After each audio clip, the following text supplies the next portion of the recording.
Hey everyone, welcome back to Right Media Group Chronicles. Today, my guest is Carl Cleanthes, founder and CEO of Epic Made. He is a creative powerhouse in gaming, entertainment, and tech for the last 20 years. But here's the thing, Carl's not just building an agency, he's also live streaming digital art as Colorful Carl, fighting for creator rights on Capitol Hill with the Graphic Artists Guild, and building AI models of his late father's artwork. Pretty incredible things you're doing there, Carl. Welcome to the show. Hey, thank you. Yeah, I'm just trying to get up out of bed and be excited and have some fun. Yeah. So all that stuff sort of fits into those categories somewhere. So today we'll be talking a bit about business development, what actually worked in your agency, why cold email isn't really the whole story, and the weird gap between being amazing at your craft and being amazing at your business.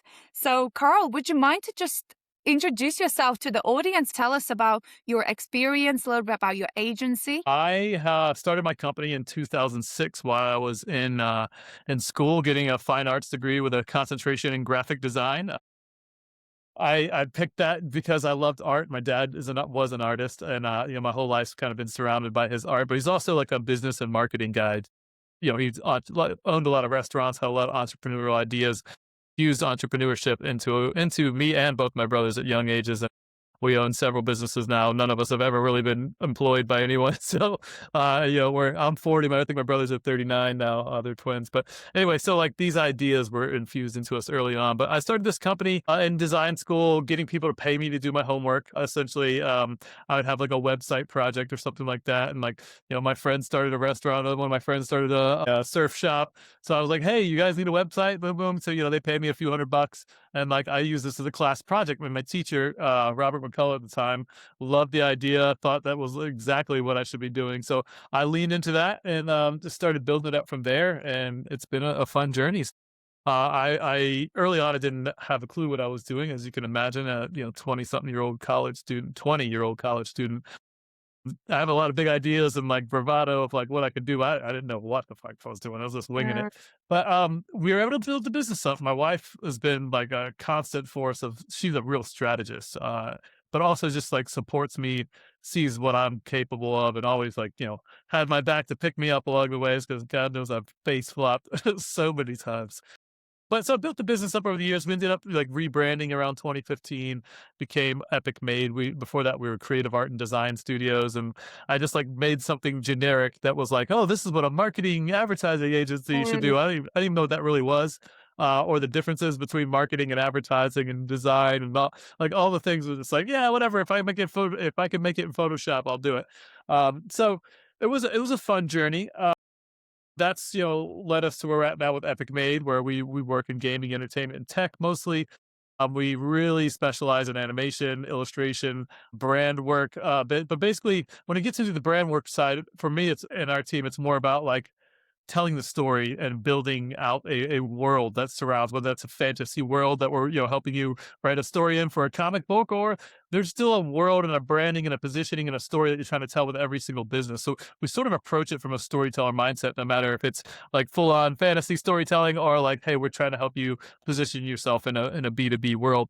So yeah, I had a lot of fun doing that. And along the way, I've always, wanted to, a lot of people have helped me as I move forward in the world. So I always try to reach back and help people as well, right? So like I wouldn't have gotten here without people just being generous with their time and their expertise and seeing value in me, maybe when I hadn't earned it yet.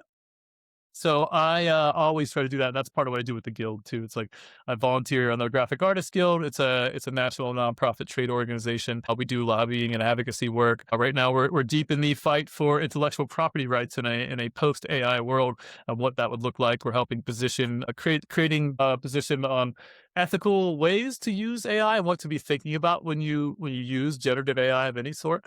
We the guild has been producing this book you see over my head, the Pricing and Ethical Guidelines Handbook, since 1983. That's the 17th edition we just released. So that one has everything you'd want to know, at least in the States, have a creative career as a freelancer or a small studio. So lots of sample contract work, sample pricing guidelines for all the different types of crafts within visual creativity.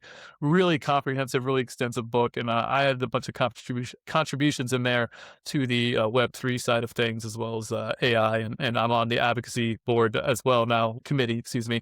I'm the co-chair there. So we're constantly, like, I was in DC last week, on a panel with a bunch of people from Adobe and a bunch of other Wow. stockholders in the space, making sure artist rights are being represented. So, You're and making it I'll leave. sound so casual, but it's actually such huge names that you're mentioning there, and you're genuinely like fighting for the design and copywriting laws, and that's such a big thing now with the AI. Do you mind to dive into that a little bit more? Because on our pre-call you did, and I just want it to get out to the audience as well, because I didn't know any of that. I'll be honest with you.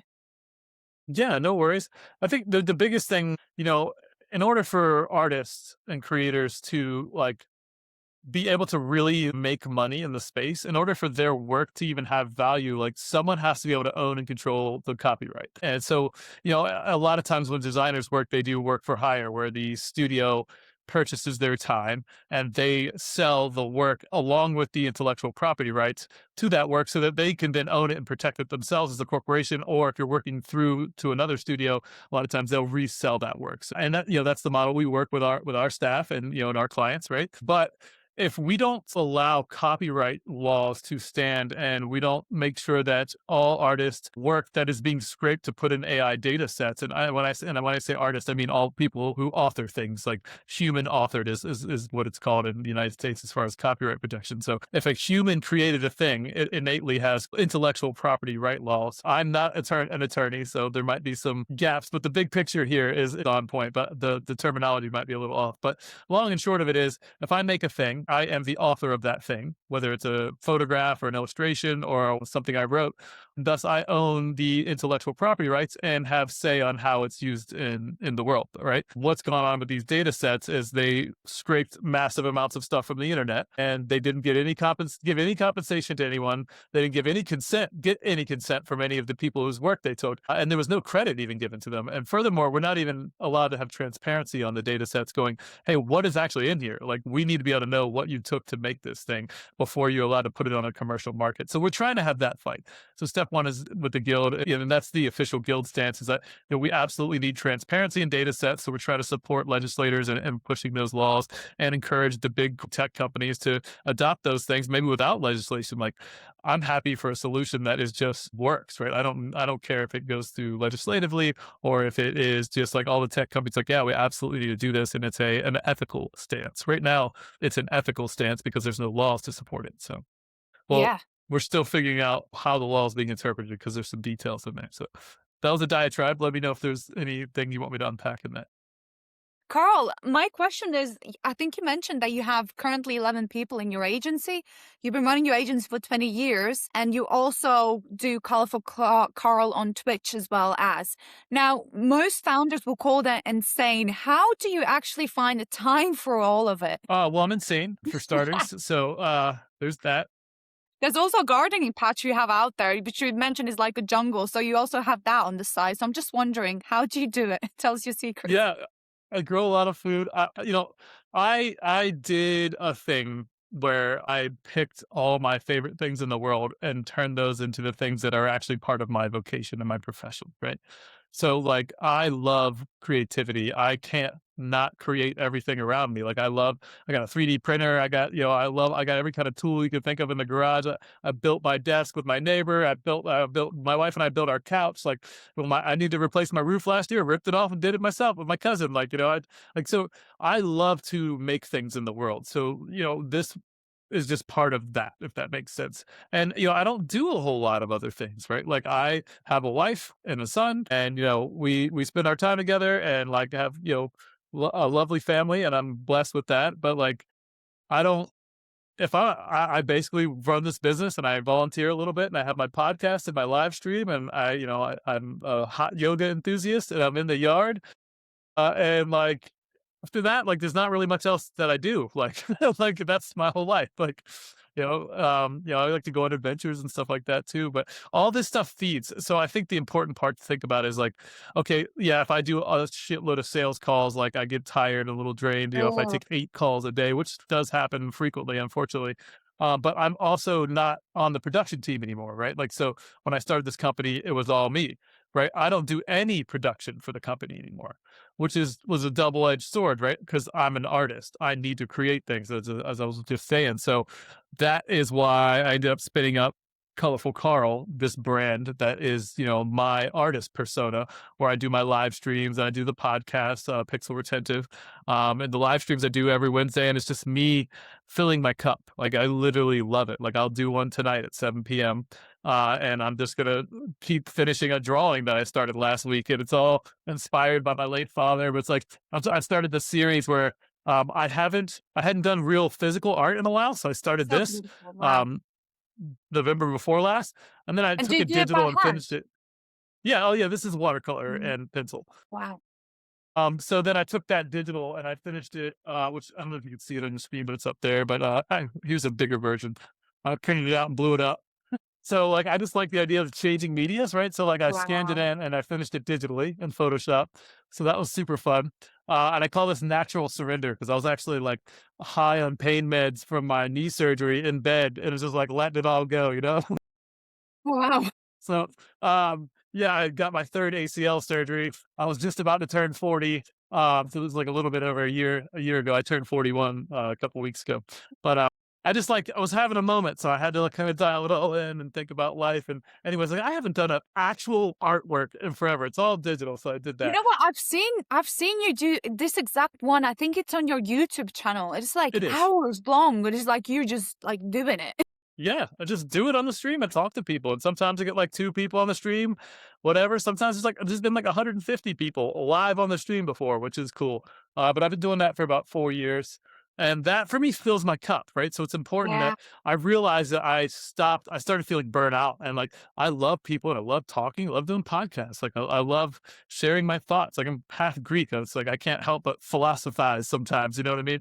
But, like, it's, I needed to make things again, like on a regular basis. So then I started the live stream back up, and that's really been helpful. So I've created like 100 pieces of art, and it's like beautiful. And so my yoga studio I go to here in Suffolk, and our side of the pond, Suffolk. I guess you guys have a Suffolk over there, I assume. But I covered the whole place in my artwork, which was like a thing me and my dad talked about before he died, which was really cool.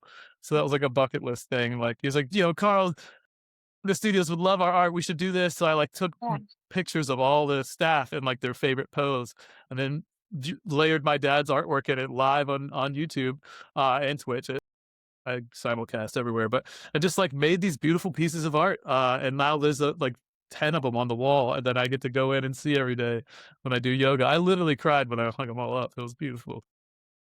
That's so beautiful. I love that you said you have ways to fill up your cup because there's so many entrepreneurs out there that are in hustle mode and unfortunately they get depleted. And I've been in that situation as well, especially with podcasts. And podcast is great. And I love talking to people, picking your brain, like learning about your journey. But like I was doing maybe like 5 podcasts a day and I have to say I got burned out. I wasn't here. Like I was here physically, but not like mentally here. You need to find ways to fill up your cup. Did you have ways you can discover that? Or like, did you hit a point where you're like, I can't do this anymore? And then you found out ways that fill you up? Yeah, I mean, introspection is huge, right? Like, and I'm really ADD, so being able to kind of like pump the brakes and like just take a pulse check of like, hey, how am I actually feeling right now?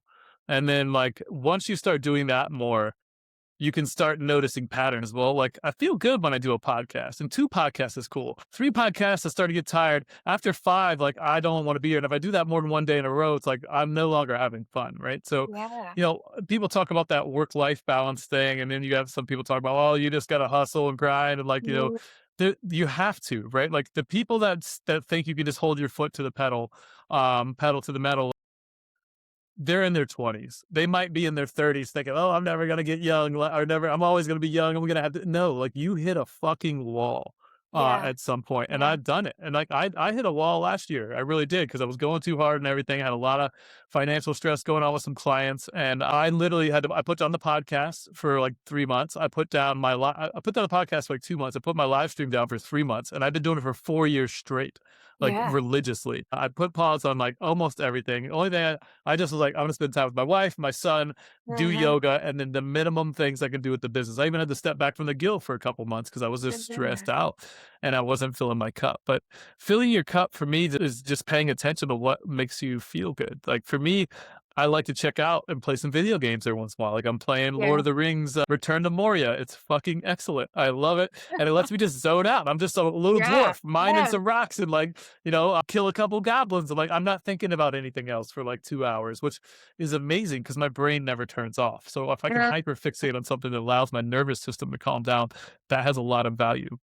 I read this book by Julia Cameron, it's an amazing book. It's called The Artist's Way, and it's from like, I think it's 30, 40 years old at this point. And she's a super cool lady, but the book basically teaches you to journal and to like think about and process and like stream of consciousness, just write down shit that comes to your head every morning, and you start to see patterns and understand yourself more. And then it also teaches you to do something called an artist date, where once a week you do something that for no other reason then it makes you feel inspired. It makes you feel good. Oh, And anybody that's a creator, anybody that's an entrepreneur, you're a creative. Like you're making yeah. something. Like we talked about human author, you're building a whole fucking business and an ecosystem, a financial ecosystem that like that's a thing. Like that takes tremendous amounts of creativity. You're manifesting something that didn't exist without you. So finding a space that refills that cup, that puts some battery, some juice back in that battery is absolutely essential because this is a marathon, right? Your life is a marathon. And if you build your life around the things you love,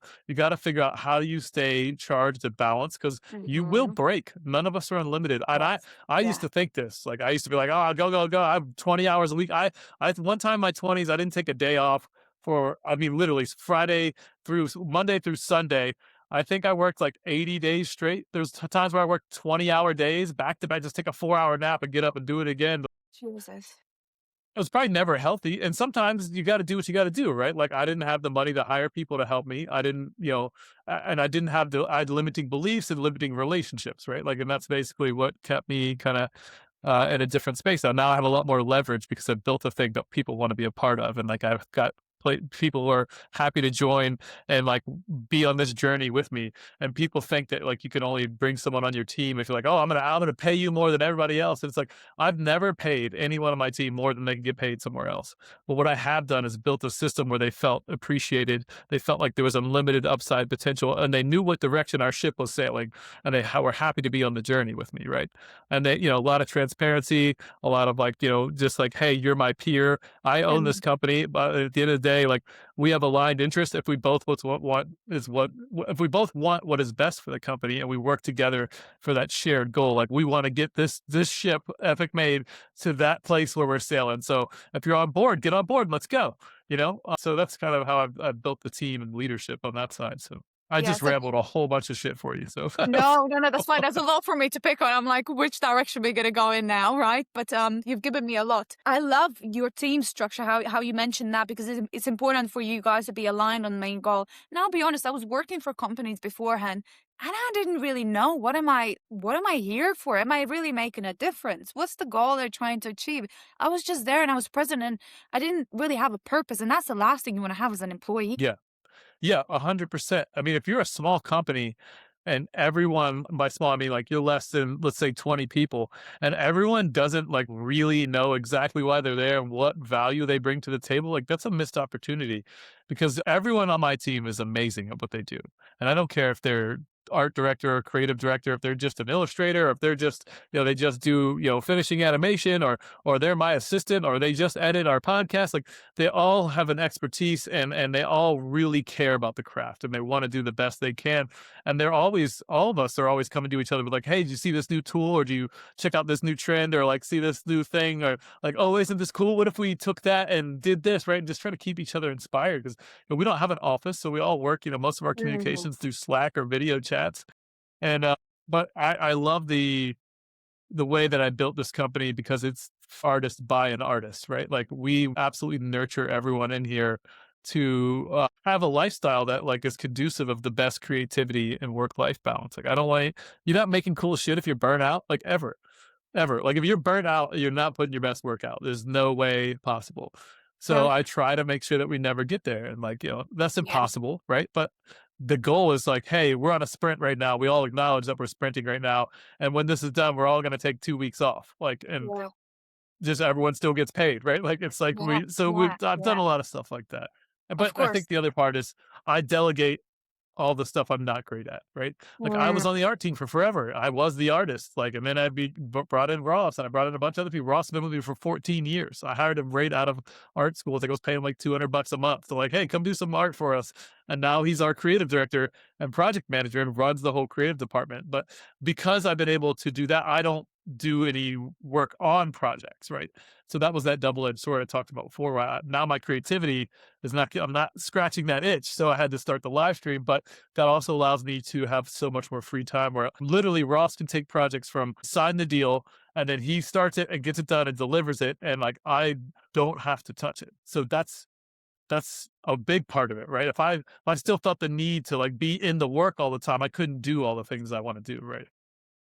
And that's a very difficult realization for a founder, an owner to come and realize because they feel like they need to have their fingerprint on everything that goes out to the client. How did you manage that exactly? Yeah, I mean, so it takes building trust, right?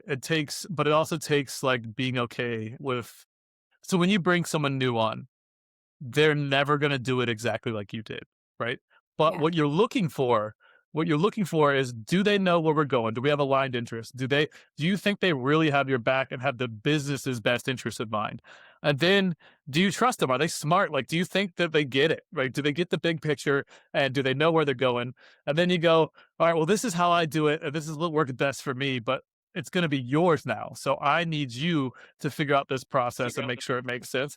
And then expect it to not be perfect for a while. Expect it to take more time for you to do a project with them and teach them and get on the same page the first, 3 months, the first 3, 4 times they do a thing, right? And then you can slowly go, oh, well, I'll just check behind you afterwards. And then eventually it's like I've been with Ross. Ross is better than me. I could ever hope to be at any of that stuff, right? And it's You beautiful. see? It's all And because he knows you I feel that trusted way. him in the Ross, end. we got to the point, actually, you ready for this? This is the culture I built. I take pride in this, which is there's something wrong with me. Ross came to me one day. It's probably been 6 or 7 years now, and he fired me from the art team. So he literally was like, if you want us to make money, you got to get the fuck out of my way. He's like, and Wow. that's how you know you found the right person. Like he came to me and was like, look, we're doing this, we're doing this, we're doing this. You're too artsy fartsy, you're too ADD, and you're the boss. Like I can't hold you accountable, but like you're messing up the timelines, you're messing up the flow. Like, I need you to document these things. And I'm not that person. I'm not like system. I just can't. Like it doesn't, I get bored or I want to skip steps and go faster.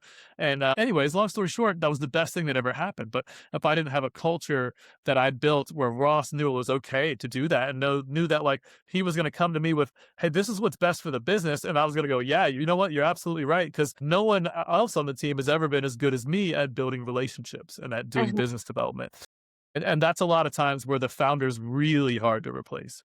And I don't want to be replaced. I just don't want that to be my daily grind of like, hey, I got to take 8 calls today with random people. I want to be working on the business, and we have some bigger goals that everyone's aware of. That's really cool too. You talked about burnout because that's just such a common topic nowadays. And you found now that sort of work-life balance and you recently hired a business development person to really help you out because some things, like you said, you don't need to figure everything out yourself.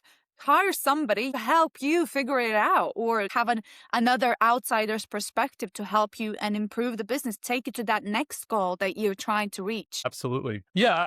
As I was forced to not be on the creative team, I had to fall in love with a different part of the business, right? And one of my mentors said this best. His name's Drew Varsky. He owns an agency in Norfolk called Grow. That's absolutely amazingly impressive. And he sort of paved the path in my mind to like, I can do my version of what he's done. Like, he's a couple years older than me, but we grew up in the same town, went to the same high school, same college. But I didn't know him until like we were both professionally working. I don't know that I'll ever get on his level. The guy's amazing. He said on a podcast that I was listening to, like he learned to fall in love with designing a business versus being a designer, right? So it's like, oh, yeah. So that really resonates with me. And now my head is at like, how do I make Epic Made a thing that like I can get hit by a bus and Epic Made could persist without me. And all the ideas that I wanted to see in the world that like nurture and build true deep creativity and give people like meaningful lives that are very balanced where they don't feel exploited, but also feel like there's a great upside in a culture where they feel represented and can be themselves and create things and their ideas matter. Like that's beautiful. Like I want that to persist without me. Like that's bigger than me. So that was sort of the place that I'm in now. Like how do I create this culture? How do I plug in all the pieces? And then how do I take a step back and go, I made that thing. And like, what else can I do with my life right now too? Like and I don't want to ever put it down. Like Epic Made is going to constantly be part of the machine that drives all the cool creative stories and things that I want to tell. But I do want to get back into my original roots of why I wanted to do this. It's like I want to make video games. I want to tell stories, and I'm actually working Cool. on that too. It's a little preemptive, but I have another startup that I'm involved with that we're going to do. When's this episode come out? It will be in the next 2 weeks. Okay, all right. I won't be ready yet, but circle. Keep me on your radar.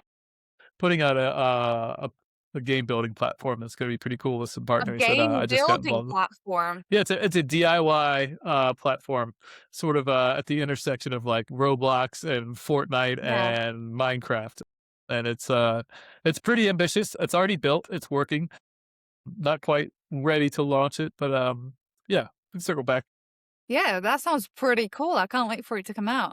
Other things on my plate, but Yeah, something else to make you have those creative juices pretty much. But, one yeah. thing me and my husband do as well, because we got to the point of we were burned out because we both working in the business as well. And, we decided like 1 day a week, we were playing Fortnite, but, what we found out is we come out more stressed after Fortnite than we did before we went into it. If you're not winning, if you don't get the victory royale at least a couple times, you're like, oh, that was bullshit. I guess, but no, I get it. Yeah, exactly. But at least it sort of like forces us to think about something else rather than just the business. In a way, helps us switch off from that, which is, I think, something everyone needs. They need to find their own ways to fill up their cup, like you said in your own work. One more thing I want to touch point on is you said limiting beliefs. I want to talk more about that because that's something about mindset, and I strongly believe in that from the books I'm reading as well. What did you particularly mean when you said there's so many limiting beliefs I had? I mean, when I started my company was I just didn't want a job. I knew in my heart that like I was unemployable, right? Like there was no way anybody on planet Earth other than my wife was going to tell me when and where I needed to be somewhere and why, right? So but like when I first started, like I felt bad charging, a for-profit business that was a construction agency that hired me to do some design work. I was like, oh, I mean, $25 an hour, that feels like a lot. And like, meanwhile, like he's building, half a, $1 million homes and, making, plenty of money. Right. So just limiting beliefs is huge, right? Like you could come, if you don't understand the value of what you're bringing to the table and maybe and there's a threshold of that, like, because as you become more valuable, you should understand how much more valuable it is. But if you're trading on the wrong ideas and the wrong, like, I'm not worth anything, or no one should trust me, or like, this is replaceable, or I'm replaceable, or that, like, your mindset is not unique. There's a lot of things in there that like go into like whether or not you think you could do better, whether or not you deserve better. Like we have this like I don't know how it is in the UK, but I'm sure it's similar. But depending on how you're raised, like you might not think you're ever special enough or good enough to be an entrepreneur or to be self-employed or even a freelancer. It certainly might go, well, $50 an hour is too much, but maybe not 100. But if you talk to somebody else, your attorney wants 500 an hour and they don't feel bad about it at all.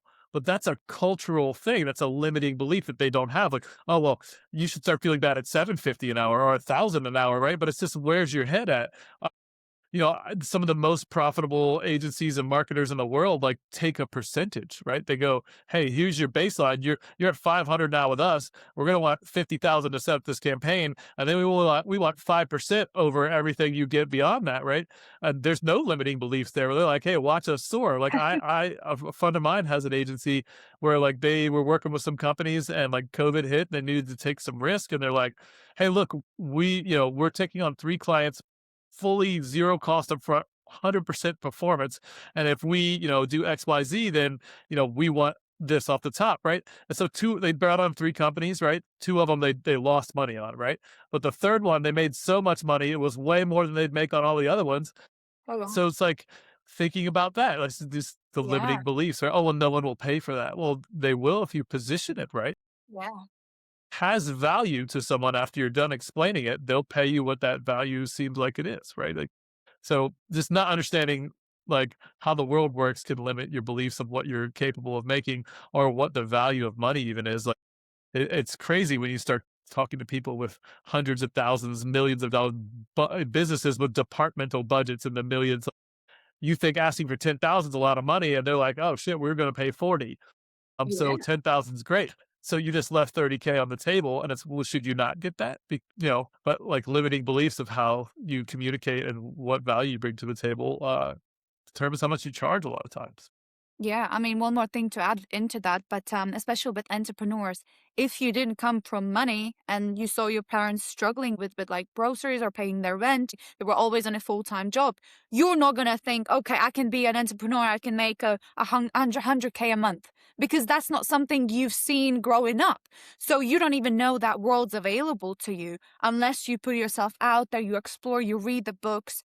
Now, my question to you is, Carl, was there any books that you read around limiting beliefs that really helped you in your journey and overcoming them? I'd say like some of the biggest books that impacted me, like I really love Simon Sinek's classic book of Start with Why. It kind of helps you understand like how to position marketing, branding, but any kind of like influential type of decision making. Like if you're trying to get somebody to do a thing, like start with the why. Why would they even Mm. why what are they trying to fix? Why would they even be having this conversation? And then you break it down. Well, this is why, and this is what, and then this is who. And I just thought that was influential, and it's just a different way of thinking about things and positioning value. Gary Vee's books are always fantastic. Just he really is great at pumping you up and like making you believe that you can do anything you want as long as you're willing to sacrifice for it, right? As long as you're willing to go, hey, you know, you binge out Netflix and watch, 20 hours of Netflix a week or even 5, but, like, if you put that 5 hours towards something, productive, what and then but, what I don't hear him lean into a lot, but I think he does say is, you still have to make sure you're not totally depleting yourself, right? And that's, the younger you are, the less responsibilities you have, the easier that is to do, the more you just naturally have to dump out of your cup.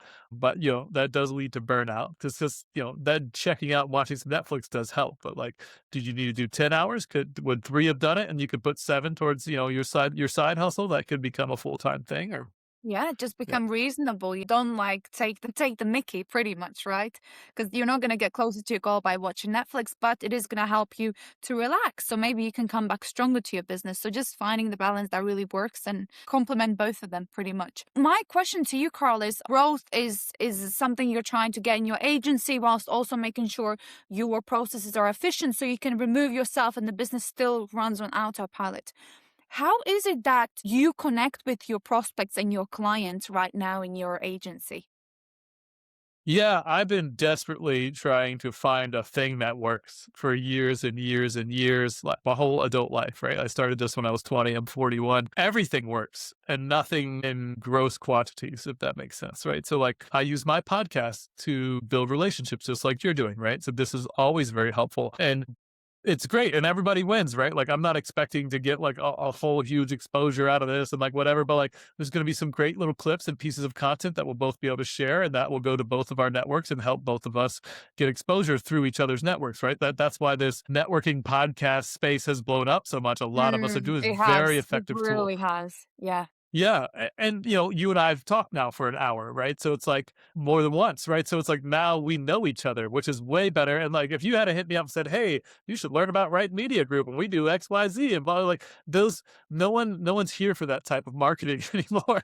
But that the network marketing through it's really just network relationship building. There's not a lot of marketing going I on. was just gonna say that. That's what Yeah, I think it is. It's networking, but it's networking in a remote sort of a way. And whilst we're yeah. getting content out there and hopefully some value to the audience by going through your journey and your mistakes and lessons that you learned along with it, right?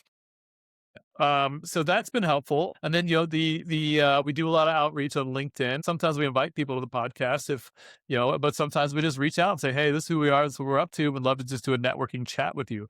And we get a lot of little 15-minute networking calls with people, which is pretty cool. So that's been helpful over the years. We've done some cold email. The success rates aren't high on that, but depending on what your service offering is, right? Eventually somebody will be like, "Oh, hey, I'd love to talk to you." And if your messaging doesn't suck, which really people don't be overly corporate and like, "Here's all the bajillion things we do." Just be like, "Hey, look, we help people in this way." Like, uh, if you have some insight on their specific business or whatever, put that in there and be funny, be lighthearted. Like nobody Yeah, wants to just yeah. take another stuffy business call, right? So we get most of our success in that just being whimsical. And like, Mm, about our third love message, that I say word. something like, "Hey, I don't want to be a pain in your ass, but like, so I'll ride off into the sunset, and just leave you alone if you don't want to talk. Otherwise, love to have a 15-minute chat. Promise it'll be fun, you know?" Yeah, And like, yeah, that's a whole different message. And like, I literally would use like a little horse emoji and like a little sunset emoji. Like, we're yeah, just trying to be lighthearted and different and memorable. And especially in a creative space, like that goes a long way because yeah, you want us to be weird, right? You want us to be a little like different and memorable. Otherwise, like, are we even creative? yeah, yeah, So true, true. yeah. So that works. There's a couple other little things. We've done some paid ads, a lot of in-person networking. We go to Mm. conventions and events. I have a whole like convention thing I can share with you if you want my workflow on that. It really works. So No, that's great.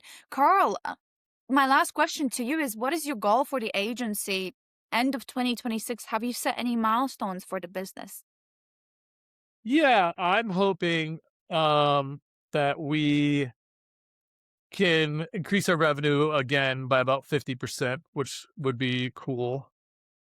I would like to continue to knock our debt down. Not no one really mentions that, but like that's a big thing for me because it's just, we accumulated some debt over the years. Nothing crazy, coming through COVID, and like I'm working on that. So that to me is going to be just a victory emotionally. Of course, yeah. Because it just sucks to see like this profit margin go out the door and interest, which is garbage. But like it's not that much, and I'm not super stressed about that. But I think the biggest thing for me is like I would like to we have what we call originals, so that's our own Epic made content. So I would like to get some of our channels generating a positive cash flow. So we're getting ready to launch our own little like weekly story thing that's going to be on YouTube, which is cool. We did get we got a sponsor last year for the podcast, which was cool. Oof. That'll be nice. So yeah, just launching our own content and making some money on that, I think is the big play. Because in 3 years, I want to have flipped the business model so that we make most of our money through either licensing or ad share or some sort of pieces like that to help stabilize the business, and that client work is coming because people love our content that we're producing and they want us to do something like that for them, and then we could be kind of very selective on who we bring in as a client because having really great clients makes all the difference in the world, right? My staff and Yeah, my team are yeah. amazing, but if we can make sure the clients are on that same level, it's like you're never really working. You're just all collaborating to do some cool shit and make some money together. We all get our fair share. Absolutely. Carl, beautiful goal you have there, and quite a big one, I might I say, increasing the revenue by 50%. That's a lot for sure. I appreciate you spending an hour with me. If people wanted to connect with you, find out more information about what you're doing next, where should they start looking for you? Is it LinkedIn? Do you have a website you want to direct them to?